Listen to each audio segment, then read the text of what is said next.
Quoi? Parce que si je vous envoie ici, je ne sais pas encore partir. Non, il vaut mieux quelqu'un qui fait Nicolas un peu. Ô merveilleux Seigneur Jésus.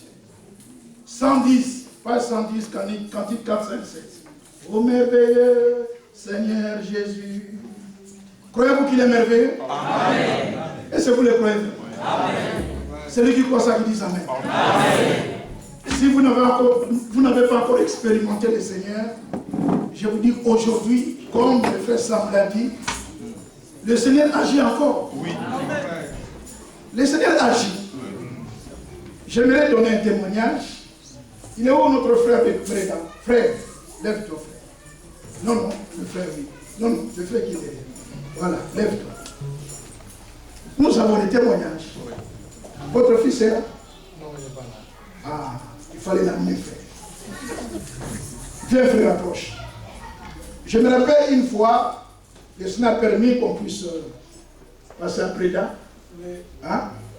Le frère a amené son fils. Hein? Son fils avait le problème des cheveux. Donc les cheveux, ça se coupait. Hein? Donc les cheveux ne pouvaient pas pousser. Et le frère m'avait demandé, frère, qu'on puisse prier le Seigneur. Que le Seigneur puisse. Ils ont fait des traitements partout, ça ne marchait pas. Et nous avons prié.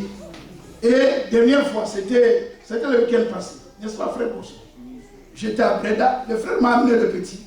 Et il a tous ses cheveux maintenant. Amen. N'est-ce pas, frère? Amen.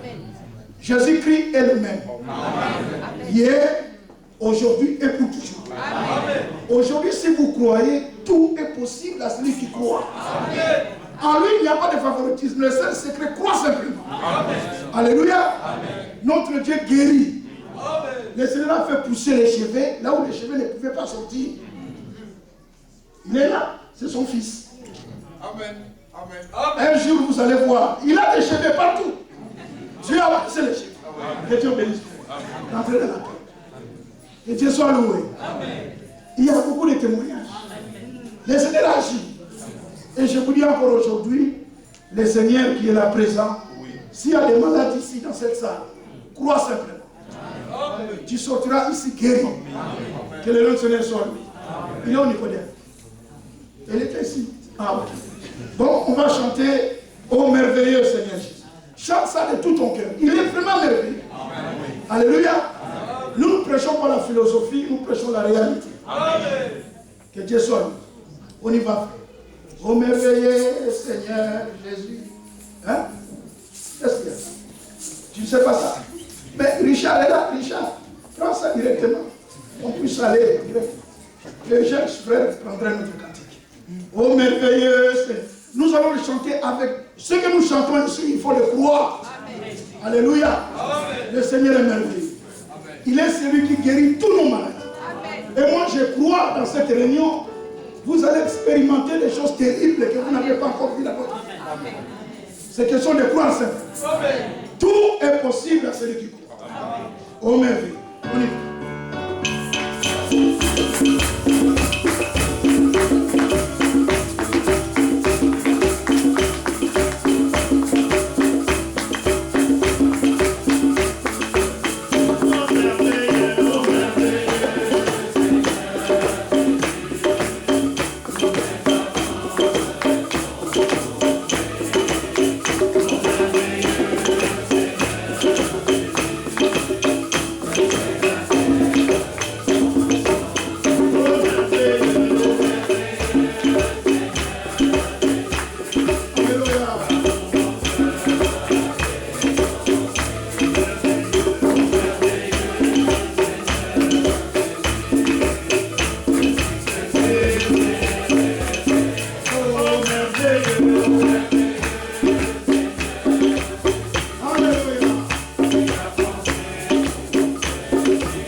Amen.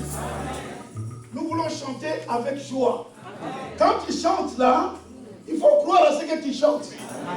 Alléluia. Amen. Il est celui qui guérit. Amen. Et ce soir, et cet après-midi, je crois qu'il va guérir les maladies dans cette salle. Amen. Crois simplement. Amen. Nous voulons chanter, on commence par le couplet numéro 1. On y va.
avec joie.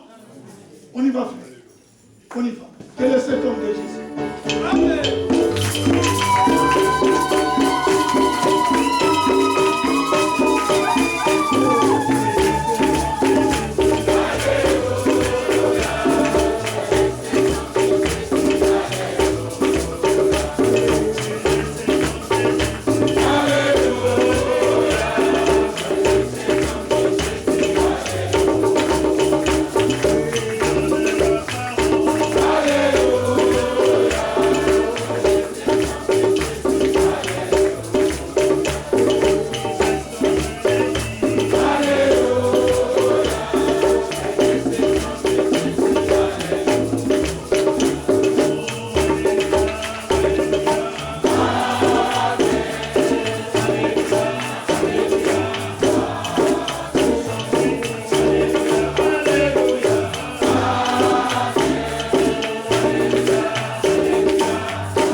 Amen. Que le Seigneur soit loué. Alors, la particularité un peu de frère, il nous disait que quand je prêche, j'aime qu'un frère soit à côté de moi parce que j'ai un peu quelques difficultés à m'exprimer librement en français. Il y a des endroits où ça me bloque un peu. Pour aller vite, je mets toujours un frère à côté de moi pour m'aider. Alors, que cela, ça ne nous scandalise pas. Nous ne sommes pas une église africaine, c'est l'église de Jésus-Christ. Amen. Amen. Que Dieu soit loué. Ainsi, frère, viens. Viens, frère Isaac. Lui, il sera là. Parfois, quand j'arrive quelque part, je suis un peu coincé. Lui, il va interpréter à Lingala. Nous ne sommes pas des lingalistes ici. Oui. Nous sommes des chrétiens. Hein? Alors, ne me colle pas ça aussi. Oh, frère,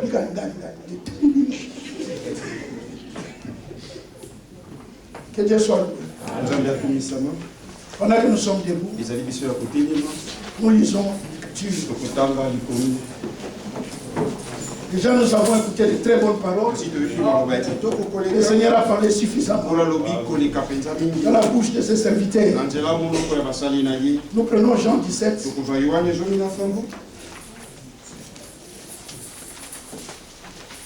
D'abord, avant de lire Jean 17, nous allons lire d'abord Jean chapitre 8. Jean chapitre 8. Il est dit ceci au verset 30. Jean chapitre 8, verset 30. Comme Jésus parlait ainsi, plusieurs crient en lui. Et il dit aux Juifs qui avaient cru en lui, si vous demeurez dans ma parole, vous êtes vraiment mes disciples. Dieu soit loué. Vous connaîtrez la vérité et la vérité vous affranchira. Dans Jean chapitre 17, verset 8. Car je leur ai donné les paroles que tu m'as données. Et ils ont reçu. Et ils les ont reçus. Et ils ont vraiment connu que je suis sorti de toi. Écoutez maintenant. Ils ont cru que tu m'as envoyé. Et dans 1 Pierre, ce sont les écritures que vous connaissez bien. Mais simplement, depuis que nous sommes nés, c'est la première fois qu'on puisse les lire aujourd'hui. Depuis notre naissance. Dans 1 Pierre, chapitre 2, il est dit au verset 7. L'honneur est donc pour vous qui croyez. Que Dieu ajoute la bénédiction à cette lecture de la parole. Nous voulons encore prier le Seigneur. Bien-aimé Père Céleste, au nom de notre Seigneur Jésus-Christ, nous te remercions pour ce moment très béni que tu nous as accordé. Et déjà, tu nous as parlé puissamment à travers de tous tes serviteurs, Seigneur. Nous avons écouté ta voix. Alors que nous sommes là devant toi, Seigneur, ajoute encore quelques paroles afin que notre joie soit parfaite. Merci, grand Dieu, pour ta présence, Seigneur. Nous te confions cette parole de vie. Seigneur, cette parole de vie qui est le pain, qui est le pain de vie. Seigneur, nous te le confions maintenant encore. Rends ça pour nous et distribue à chacun. Afin que lorsque nous sortirons de ces lieux, tous qu'on puisse être agréables à toi et prêts pour ton retour. Que l'honneur revienne à toi. Au nom de notre Seigneur Jésus-Christ, nous avons ainsi prié. Amen. Nous pouvons nous asseoir. Que le nom de notre Seigneur soit loué pour toute cette parole bénie qu'on a écoutée. Dieu nous a richement bénis au travers de ces serviteurs. Des très bonnes paroles, des paroles très puissantes. Et il est dit dans la parole que Jésus-Christ est le même. Le même qui avait agi autrefois. Aujourd'hui encore il est avec nous. Et il agit toujours. Il est toujours dans sa parole. Et quand le peuple venait à lui, personne ne rentrait chez lui vite.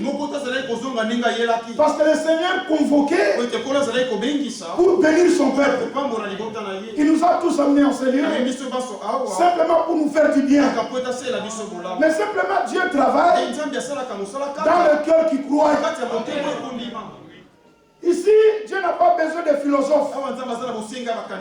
Nos assemblées ne sont pas l'assemblée des philosophes. Ce sont les assemblées des croyants. Des hommes, des femmes qui croient Dieu. Parce que Dieu agit seulement dans les cœurs qui croient. Alors Paul l'a témoigné. La Thessaloniciens. Par rapport à cela, vous connaissez bien cela. Dans 1 Thessaloniciens, il a montré comment est-ce que la parole agissait. La parole agissait simplement dans le cœur qui reçoit, dans le cœur qui croit. Dans 1 Thessaloniciens chapitre 2, l'écriture dit au verset 13, 1 Thessaloniciens chapitre 2, verset 13. Il dit, c'est pourquoi nous rendons continuellement grâce à Dieu de ce qu'en recevant la parole de Dieu, remarquez qu'ils ont reçu la parole de Dieu. Ici, nous parlons de ce que Dieu dit. Donc il ne s'agit pas des paroles des églises. Il ne s'agit pas de ce que les hommes ont dit. Ou il ne s'agit pas d'un prophète.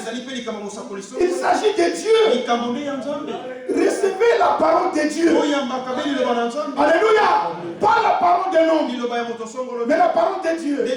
Les Thessaloniciens, ils ont reçu la parole. Alors Paul dit, c'est pourquoi nous rendons continuellement grâce à Dieu. Que c'est qu'en recevant la parole de Dieu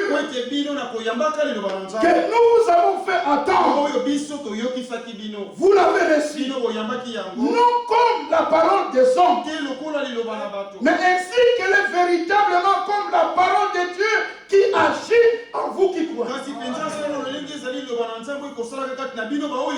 C'est ça le secret. Cette réunion, c'est pour toi. Et Dieu veut te faire du bien. Il a un projet de bonheur pour chacun de nous.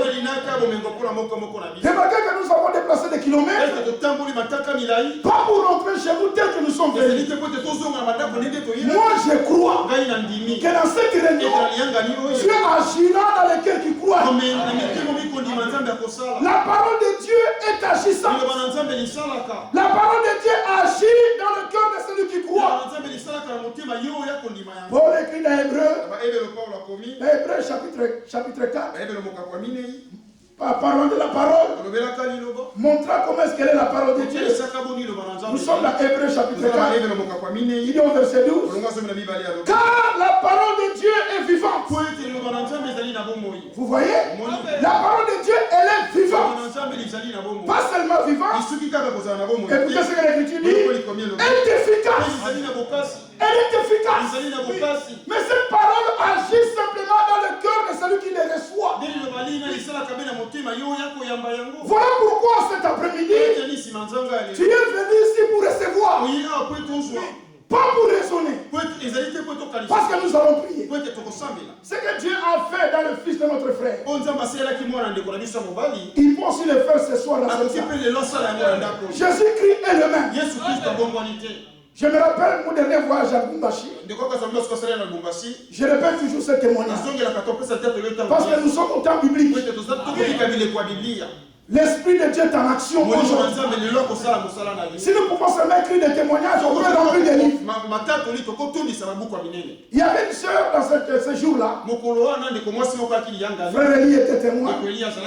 Prosper était là. Et la parole a été prêchée. Le cœur de la sœur était ouvert. Mais elle souffrait d'une perte de sang. Et le sang ne s'arrêtait pas. Et c'est ce qu'elle avait comme maladie. Elle a cherché partout, ça ne va pas dans l'ensemble, on savait. La sœur était chaque fois aux toilettes. Mais ces jours-là, c'était comme aujourd'hui. Prédication de la foi. Et la sœur était là. Et quand elle a écouté, son cœur était ouvert. Et nous avons invoqué les noms du Seigneur. Ce que Dieu a fait ces jours-là, c'est que premièrement, elle a arrêté l'hémorragie. Pas seulement l'hémorragie, elle a rendu même le bas de la sœur était devenu sec. Et la sœur était troublée. Après la prédication, on était là avec Frère Élie, on était là avec Frère Prosper. Et voilà la sœur qui m'appelle. Il dit, frère, viens, je vais dire. J'étais avec notre sœur. La sœur me dit, frère, il y a quelque chose qui vient de passer. J'ai dit quoi? Il dit, le Seigneur vient de me dire. Sur place, on me voit. Jésus-Christ est le même. Hier, aujourd'hui, et pour toujours. Tout est possible à celui qui croit. Bien aimé frère, ici, ce n'est pas la philosophie. Nous prêchons la réalité. Et Jésus dit dans sa parole, là où 2 ou 3 sont réunis en mon nom, je suis au milieu. Écoutez la bonne nouvelle. Jésus est ici.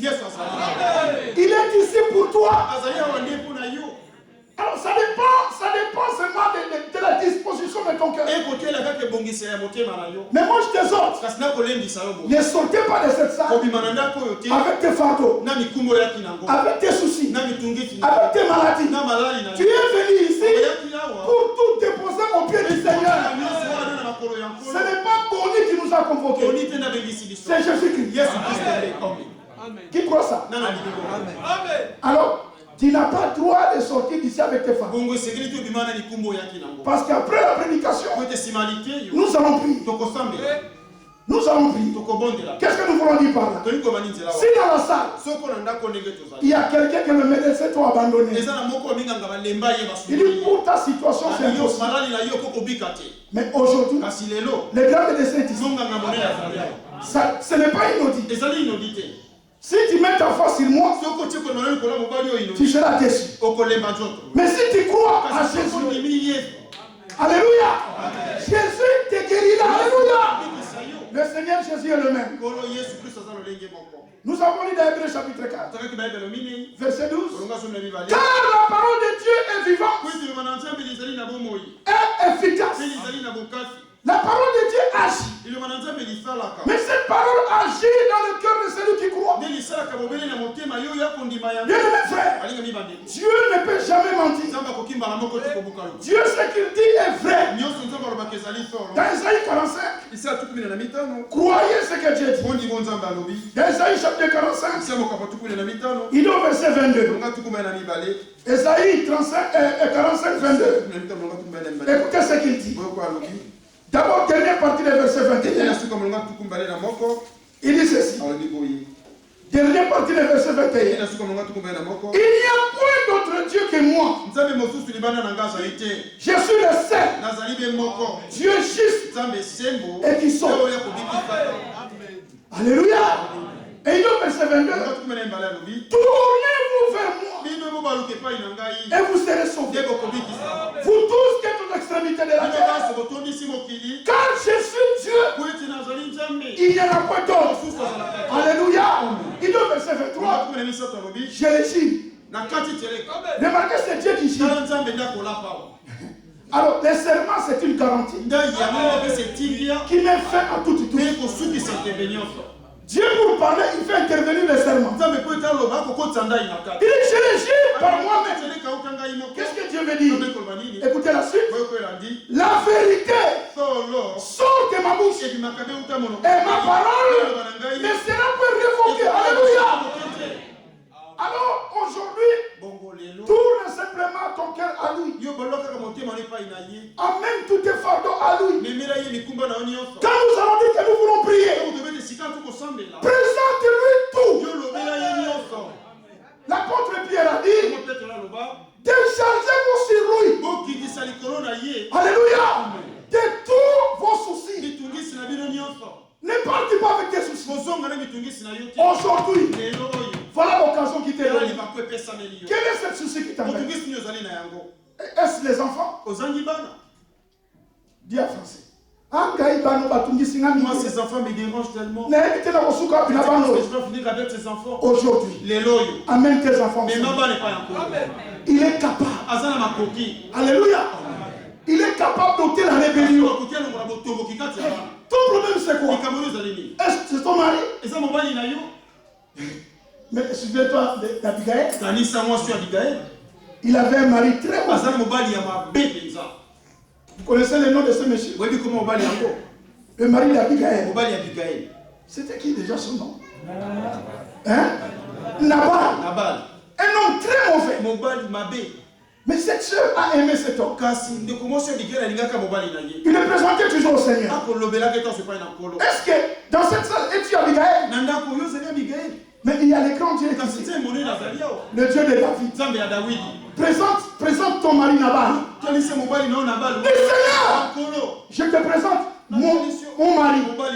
L'Écriture dit déchargez-vous sur vous. Qui est prêt à décharger sur vous? Ma soeur, mon frère, jeune homme, ami, cette culte c'est pour toi. Aujourd'hui, je te dis de la part du Seigneur, depuis que tu es né, c'est la première fois. Tu vas voir Dieu agir dans ta vie.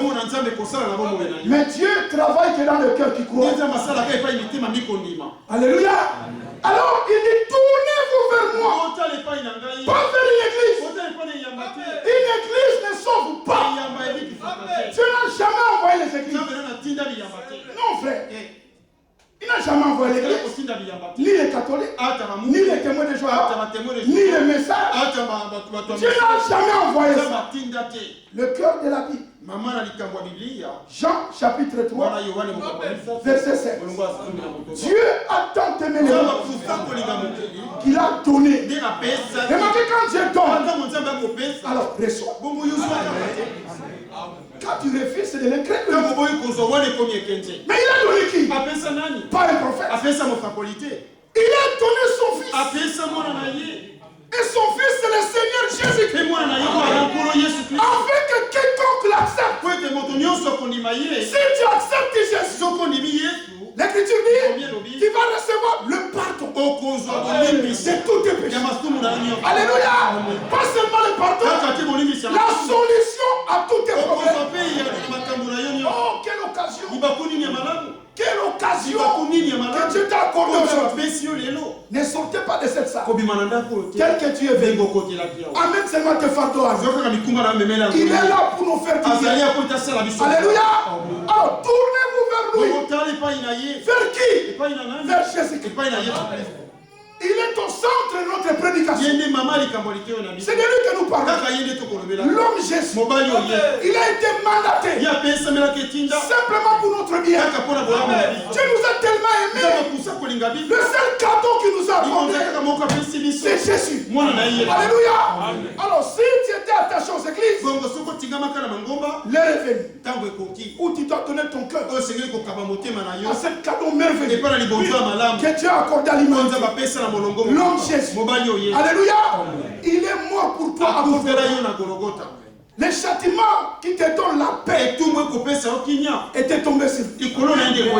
Il a pris tout à ta place. Et aujourd'hui encore, il a permis qu'il y ait ce culte. Simplement pour toi. Alors Dieu aime. Dieu aime qu'on le demande. Si tu ne demandes pas, tu es un incrédule. Alors aujourd'hui, celui qui va pas demander, c'est un incrédule. Nous sortirons d'ici après avoir demandé à Dieu. Alléluia. Que Dieu soit loué. Avez-vous la foi? Alors demandez à Dieu. Moi je crois que Dieu va exaucer notre prière. Alors il dit tournez-vous vers moi. Je le jure. La vérité sort de ma bouche. Avant que la parole nous parvienne, cette parole de Dieu, cette parole qui est la vérité, avant que Dieu puisse nous les donner, Dieu lui-même a testé sa sa parole. Lui-même a éprouvé sa parole. Il a regardé ça de tout côté. Dans Psaume chapitre 19, avant que la parole te parvienne, Dieu l'a testé. Il a éprouvé sa parole. Écoutez ce qu'il a dit. Nous sommes dans Psaume chapitre 18. Nous lisons d'abord Psaume 18. Le verset 31. Psaume 18, le verset 31. Il dit ceci. Les voies de Dieu sont parfaites. La parole de l'Éternel est éprouvée. Il est un bouclier pour tous ceux qui se confient en lui. Oh, que Dieu soit loué. Donc il a déjà testé sa parole. Et cette parole a été éprouvée. Et Dieu trouve qu'elle est parfaite. Et comme elle est parfaite, cela veut dire qu'on peut ajouter. Dans la parole de Dieu, on n'ajoute pas. N'ajoute rien. Et ne retranche rien. Voilà pourquoi il faut le prendre tel que Dieu l'a donné. Ne le mélange pas avec tes raisonnements. Dieu n'est pas dans nos raisonnements. Dieu regarde seulement ce que lui-même a dit. Et il surveille, il veille à ce que lui-même a dit. Il veille à ce qui est sorti de sa bouche. Il est derrière sa parole pour l'accomplir. Avant que la parole de Dieu te parvienne, Dieu l'a testé. Il a regardé dans tous les côtés. Et lui-même déclare, il dit, ma parole, elle est parfaite. Alléluia. Dans Psaume chapitre 19, c'est vraiment simple. Hein? Et Dieu agit dans la simplicité. Il veut simplement que tu crois. Écoutez ce que l'Écriture dit. Les résultats de celui qui reçoit la parole. Celui qui reçoit la parole, il y a des résultats. Il dit au verset, dans Psaume chapitre 19, il dit ceci au verset 8. La loi de l'Éternel est parfaite. Que Dieu soit loué. Comme elle est parfaite, écoutez les résultats. Elle restaure l'âme. Vous avez vu l'effet de la parole. Elle restaure. Cela veut dire quoi? Quand tu es venu ici, tu es venu qui a battu. Ouvre ton cœur à la parole. La parole de Dieu va te parfaire. Elle restaure. Et zongi sakasika elimu. Voilà ce que la parole fait. Parce qu'elle est agissante. Alléluia. Pas seulement agissante pour faire les apôtres. Cette parole est agissante encore aujourd'hui. Alléluia. Elle restaure là. Le témoignage de l'Éternel est véritable. Parce qu'elle est véritable. Écoutez les résultats. Il rend sage l'ignorant. Si tu es ignorant, aujourd'hui, si tu ouvres ton cœur à la parole, tu sortiras ici un homme sensé. Tu sortiras ici sage. C'est Dieu qui le fait. Ce n'est pas un prédicateur. C'est ni toi. C'est la parole qui est agissante. Et cette parole agit dans le cœur de celui qui reçoit. Ne mélange pas la parole de Dieu avec tes raisonnements. Regarde, il y a encore quelques raisonnements. Comment lui parler comme ça? Mais oui, quand frère ça me parle. Comment tu entres dans ça? Toi, ce que frère ça m'a dit, c'est la parole. Ce qui est en train d'écouter maintenant, c'est la suite. Seulement frère, il nous dit de pas ça. Pourquoi il crie comme ça? Il faut qu'il parle comme les manèges.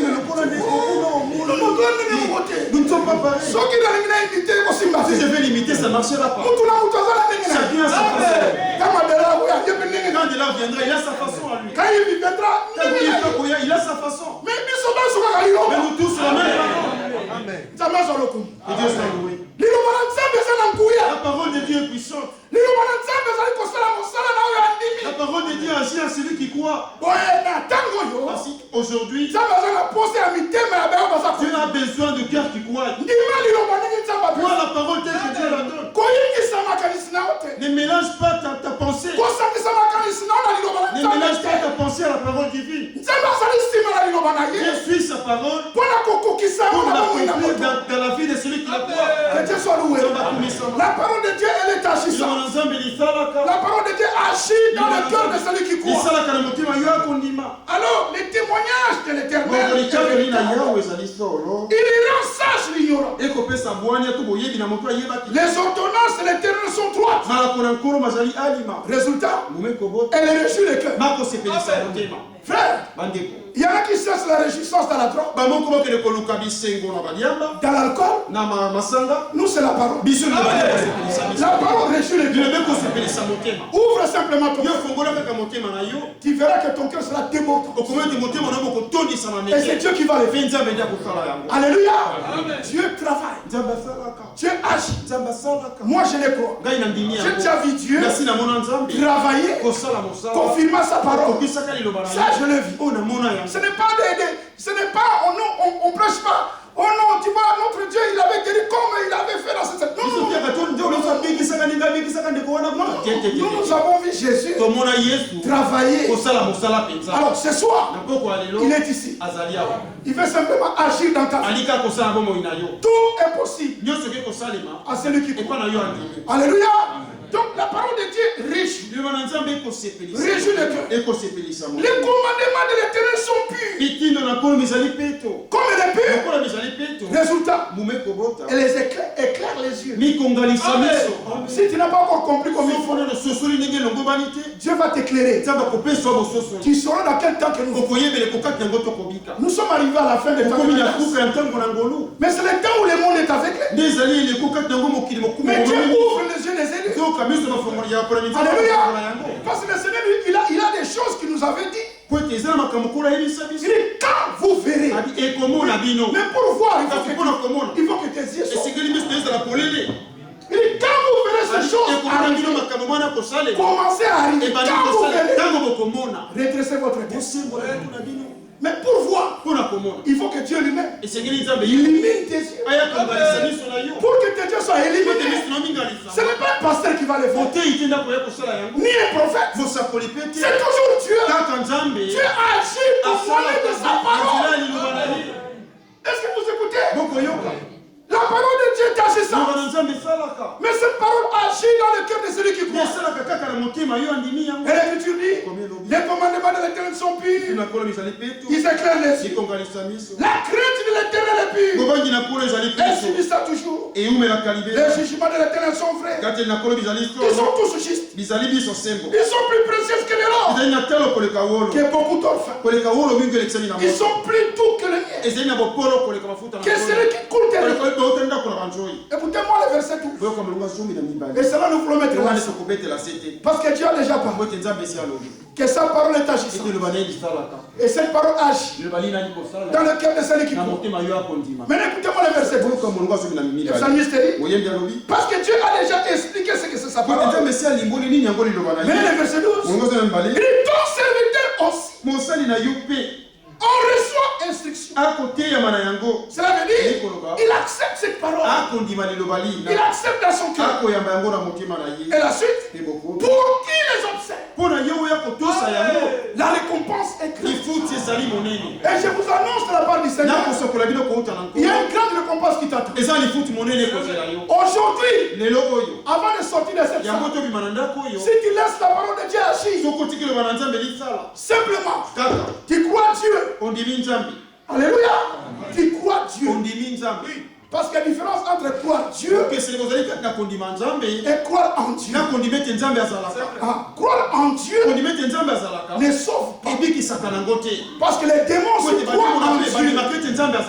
Croire en Dieu, c'est que tu crois que Dieu existe. Les diables aussi croient que Dieu existe. Mais les diables iront en fait. Mais ce qui sort, c'est croire Dieu. Croire Dieu signifie accepter ce que Dieu dit. Ça, c'est poser des questions. Comme le témoignage est dans l'Écriture, et que tu es certain que c'est Dieu qui l'a dit. Alors là, tu dis maintenant, Seigneur, comme c'est toi qui as dit. Oh, comme Pierre. C'est comme c'est toi qui as dit. Alors, sur ta parole, je jeterai les filets. Alléluia. Il a cru dans ce que Dieu a dit. Et nous voulons ce soir de croire Dieu, d'accepter ce que Dieu dit, de ne pas raisonner. Alléluia. Que ce soit la grâce que Dieu nous a accordée. Cette grâce-là peut devenir grâce pour toi. Simplement si tu les crois. Alléluia. Le salut qui nous a accordé, ce salut par la grâce, tu peux l'expérimenter si tu acceptes ce que Dieu a fait pour toi en Jésus. Si tu acceptes ça, alors le pardon des péchés, tu vas l'expérimenter. Dieu est réel. Dieu agit que dans celui qui accepte ce qu'il dit. Alléluia. Dans Jean chapitre 8, là il y a des hommes, des religieux. Malheureusement, ils étaient aussi venus là où Jésus parle.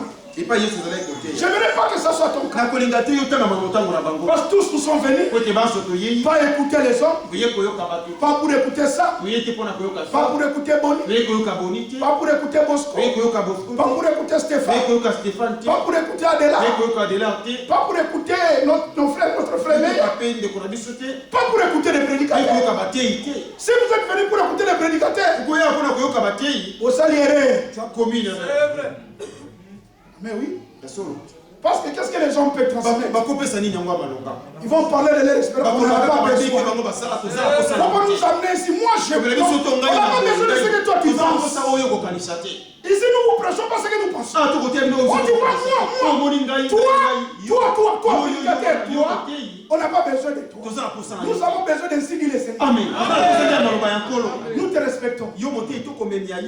Mais dis-nous ce que Dieu dit. Vous êtes prêts à accepter ce que Dieu dit? Parce que nous allons prier. Mais avant de prier, il faut que vous ayez la foi. Un jour, l'Écriture dit, alors que Pierre et Jean, ils étaient devant cet homme paralytique, et cet homme demandait l'argent. Et Pierre a prononcé quelque chose. Il dit, nous avons rien. Mais nous avons quelque chose à te donner. On n'a ni or ni argent. Mais ce que nous avons, le nom de Jésus. Il dit, au nom de Jésus, lève-toi. Et l'Écriture dit, il a vu dans cet homme qu'il avait la foi, qu'il a accepté. Son cœur était bien disposé. Alors il a prononcé la parole. Il y a un résultat. Ayez foi en Dieu. Alléluia. Aujourd'hui, Marc 16 est encore en actualité. Ayez foi en Dieu. Ne placez pas votre foi sur un homme. Mais si ainsi dit le Seigneur, si vous croyez à ce que Dieu dit, je vous dis au nom du Seigneur, vous sortirez de cette salle guéri. C'est la vérité. Alléluia. Je vous dis c'est la vérité. Dieu ne ment pas. Mais remarquez que ce jour-là, alors que Jésus parlait, comme aujourd'hui, c'est Jésus qui parle. Il y a eu beaucoup qui étaient venus. Et malheureusement, la plupart qui étaient venus écouter, c'était des religieux. Et ici, ce n'est pas question de la religion. Nous ne sommes pas dans une religion. Vous savez, la religion, c'est quoi? Ce sont les principes que l'homme lui-même établit pour devenir agréable. Vous savez, quand quelqu'un arrive à faire quelque chose,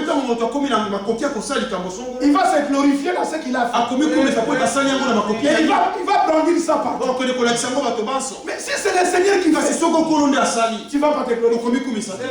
C'est le Seigneur qui a fait. Les religieux, ce sont des orgueilleux. Parce que ce sont eux qui font. Et ce jour-là, tous ces religieux étaient venus voir le Seigneur. Dans Jean chapitre 7, verset 21, ils ont dit au Seigneur, mais Seigneur, mais nous avons fait beaucoup de miracles en ton nom. Nous avons chassé les démons en ton nom. Mais ce qui est terrible, le Seigneur leur répond, je ne vous ai jamais connu. Mais pourquoi? C'est pas, ce sont des hommes qui ont fait. Ce sont eux qui ont fait. Quand ils ont fait, ils se glorifient dans ce monde. Ici, nous nous glorifions. Si j'ai donné ce témoignage, simplement comme notre bien-aimé frère a mentionné, il faut qu'il y ait le témoignage. Nous en avons beaucoup. Je peux commencer à le faire un à un.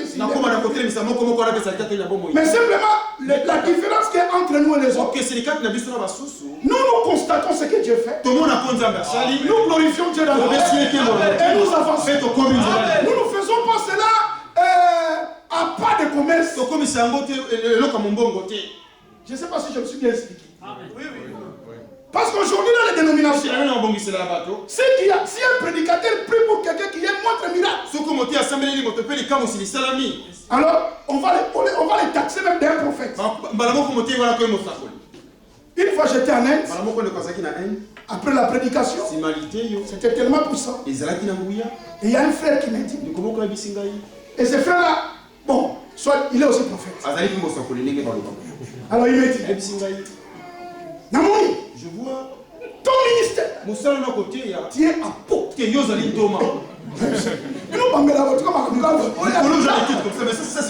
Toi tu connais l'apôtre. Il ne faut pas dire des mots comme ça. Je suis un prophète. Je ne suis pas un apôtre. Je suis un prédicateur. Tu sais ce que c'est un apôtre? Un apôtre, c'est un envoyé de Dieu avec un mandat. Et le mandat, il n'a pas eu ça dans un songe. Il dort la nuit, il rêve un pigeon qui sort. Il va en Inde et il se réveille. C'est moi le pigeon, je suis apôtre. Non, c'est pas ça. Un apôtre, le mandat que Dieu lui donne, c'est par voie obéie. Un apôtre assiste dans le conseil de Dieu. Alors quelqu'un m'a dit, vraiment j'ai assisté au conseil. Quoi? Tu as assisté au conseil de Dieu? Alors, on a écouté sa prédication avec les erreurs. Toi qui as assisté au conseil de Dieu, tu prêches avec erreur. Non, arrête cette histoire. Dieu nous a richement bénis. Il nous a menés dans un niveau où on n'a plus besoin des intérêts terrestres. Si on avait besoin des gloires de la terre, on serait des richards. Moi je dis la vérité. Si on voulait être des escrocs, parce que la plupart sont des escrocs. Tu vois comme les Congolais de Kinshasa. J'étais à Brazzaville. Il y a un qui m'avait parlé d'un slogan. Parle ça français. En français, à Lingala on dit ceci. Yekola Mbonda, Yeba de versets 400 Brazzaville. Après jouer au tam-tam, mémorise des versets, va prêcher à Brazzaville. Église est comme on a Angela Potemona. Tu vas ouvrir une église et tu auras la possibilité d'aller à Niamey. C'est comme ça qu'on a trouvé la plupart des escrocs, surtout les Congolais. Les plus grands prédicateurs escrocs, c'est les Congolais d'RDC. J'ai failli être lapidé à Pointe-Noire. Je vous dis la vérité. C'était dans un deuil.